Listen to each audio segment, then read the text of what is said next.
Hello students, welcome to this class of fluid mechanics. In last class we have solved the numerical of Bernoulli's equation, and the class before that we have studied about Bernoulli's equation, right? Now it's time to move further. Now we will study about applications of Bernoulli's equation, that in fluid mechanics where the Bernoulli's equation is used. However, Bernoulli's equation is used in so many functions, in so many numericals and all that, but yeah, we will discuss few of them here. So what we are going to discuss under the head of applications of Bernoulli's equation, first of all, it will be venturimeter that we will discuss today under application of Bernoulli's equation. Okay, then we will study about orifice meter, and then pitot tube. Okay, then we will study about pitot tube. So basically what are these? Venturimeter and orifice meter are used to calculate flow rate. Okay, these are used to calculate flow rate. So today we will study about venturimeter. However, venturimeter and orifice meter are quite the same. There is a very slight difference, but yeah, today we will discuss about venturimeter only. Okay, and what about pitot tube? Why pitot tube is used? It is used to find the flow velocity at particular point. Okay, flow velocity at any point. To measure the flow velocity, pitot tube is used. We will see how these devices function. Okay, so today our topic is venturimeter. Fine, let's see what is venturimeter. First of all, it's a device which is used to measure the flow rate through a pipe. Okay, so here is my venturimeter. I will tell what is this. See, this is a, first of all, this is a pipeline. You see, this is a pipeline, long pipeline. I have taken a section of that. This is a pipeline. In between this one, this dotted line, this is venturimeter.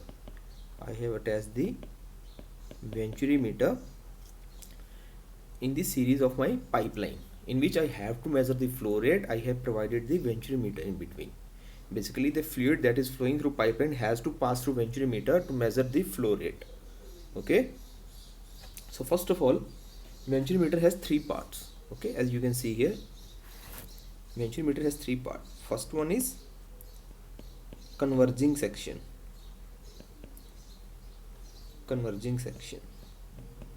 Okay, second one is throat,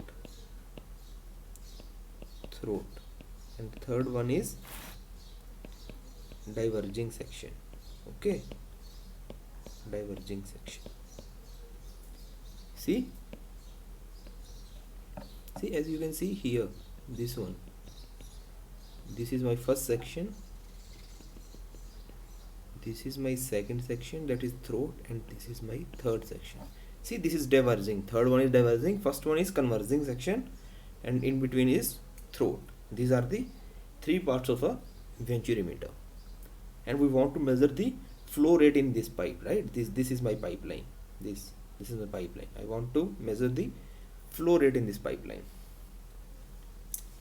Okay, so what we will do, we will basically take 2 points here. Okay, 2 points. Now, as we know, we have to apply the Bernoulli's equation here. We will find out the flow rate via Bernoulli's equation. So what are the 2 points? Okay, let's say here I will take 1 point, and here I will take second point. Okay, let's say this is 1 and this is 2. Basically, the 1 point is taken in pipeline, and the second point is taken at throat. Okay, so now we'll see. So let's say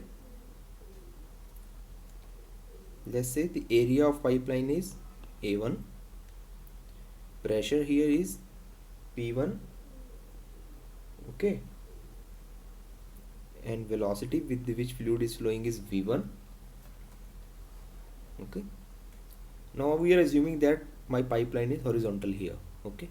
To keep the analysis simple, I am assuming that my pipeline is horizontal, so Z1 and Z2 are at same height, so I will not consider it here, okay. So let's say the fluid that is flowing has the density ρ1, fine. And similarly at throat section, let's say area is A2, pressure is P2 and velocity is V2, fine. So now we can apply the Bernoulli's equation between point 1 and 2. We can apply that. Let's see. Let's now apply Bernoulli's equation.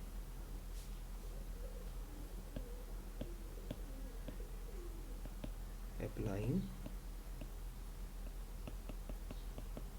Bernoulli's equation between point 1 and 2. So what is the Bernoulli's equation? Bernoulli's equation is P1 plus V1 square by 2G plus Z1 is equal to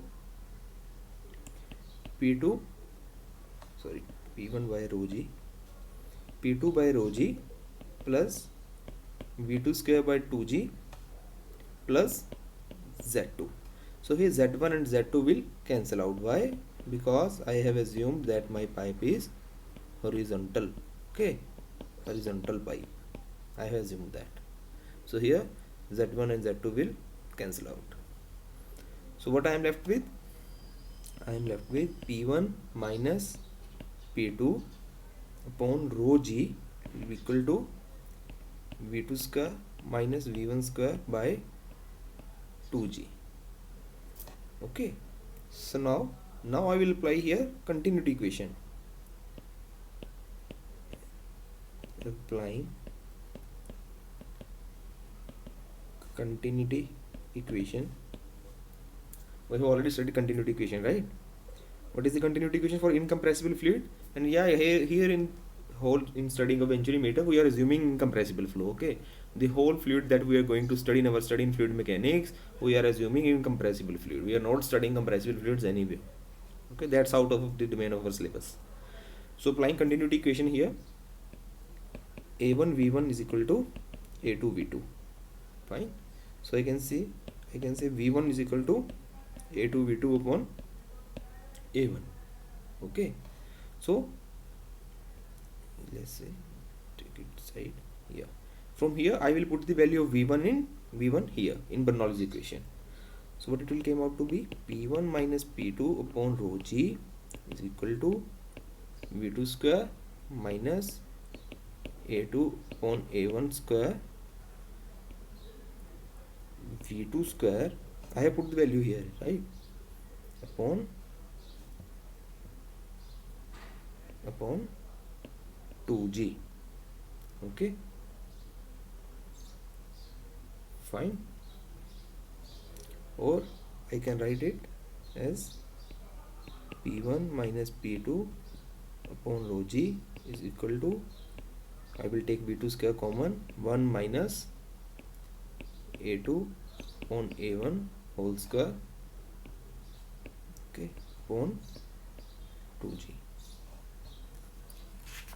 fine. So here let's say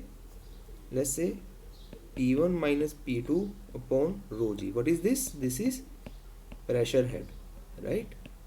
This is pressure head. We have already studied about it in last class. This is pressure head. Loss of pressure head, basically. Pressure head loss. During the flow, it's the head that has been lost due to pressure. Let's denote it by capital H. Let's say it is H, okay. So I can write H is equal to V2 square 1 minus A2 upon A1 square divided by 2G, fine. So from here I can calculate V2. What will be V2? V2 will be equal to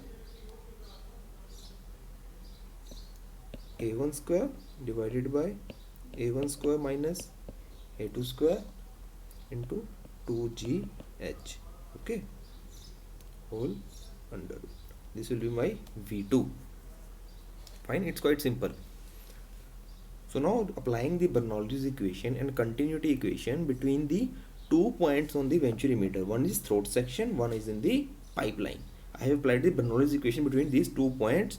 By applying the Bernoulli's equation and the continuity equation, I have came out at this result. I have calculated the velocity V2. Now I know the area of my throat also. So what is flow rate? What is flow rate? Q, right? It is A1 V1 or equal to A2 V2. Okay, so V2 I have already calculated by applying Bernoulli's equation and continuity equation, and A2 I know from the design parameters. I know that what is the diameter of my throat section of my Venturi meter. Okay, so I can easily calculate flow rate now. See, Q is equal to A2 into V2, or Q is equal to A2 into what is V2? A1 square upon A1 square minus A2 square 2GH, right? If I take A2 inside, it will get squared. Okay, I can also write it as A2 square A1 square divided by A1 square minus A2 square 2GH. Fine. Or I can more simply write it A2 A1 divided by A1 square minus A2 square into under the root of 2GH. Fine. This is my flow rate. Okay, now the thing is, this is the flow rate when I have assumed all the ideal conditions. Okay, I have ignored the turbulence here, I have ignored any friction here, I have considered the ideal fluid. Okay, but that's not the case always. The actual discharge will be different from the theoretical discharge. This is a theoretical discharge that I have calculated. This is theoretical discharge. Okay, that I have calculated using Bernoulli's equation. So to calculate the actual discharge, I can see actual discharge, Q actual, if I write it as Q actual, okay, it will be equal to CD A2 A1 divided by A1 square minus A2 square under root to 2GH, where CD is coefficient of discharge. Okay, what is coefficient of discharge? It is equal to actual discharge divided by theoretical discharge. Actual discharge upon theoretical discharge. Okay, its value is always less than 1. Okay, CD is less than 1. Obviously discharge will be less than the actual discharge will be less than theoretical discharge. Okay, because we have ignored the viscous forces, turbulent forces and all that. So here the actual discharge will be lesser than the theoretical discharge. So we will multiply the actual discharge by an constant, that is coefficient of discharge, CD. Okay, generally CD is around 0.98. For Venturi meter it is around 0.98, or I can say 0.95, I think, to 0.99 or 0.98. Okay, generally this is not the exact value always. It will mostly be given in the question if it numerically is asked in paper, and if it's not given, then assume and write there that I have assumed the coefficient of discharge as this number. Okay, fine. So this is the parameter that we were looking for, actual discharge. So see, by using Venturi meter we have calculated the discharge in the pipeline, right? This was my Venturi meter. Here I have applied the Bernoulli's equation between point 1 and 2. Okay, and then we have applied the continuity equation also to calculate the velocity at throat section. When I calculated the velocity at throat section and I know my area at throat section, okay, then I multiplied the both values and I have calculated my theoretical discharge. Then I multiply my theoretical discharge with the coefficient of discharge to calculate the actual discharge. Okay, I hope you are clear with Bernoulli's equation, sorry, Venturi meter. If you have any doubts, put it in comment section. We will meet in next class. Bye bye.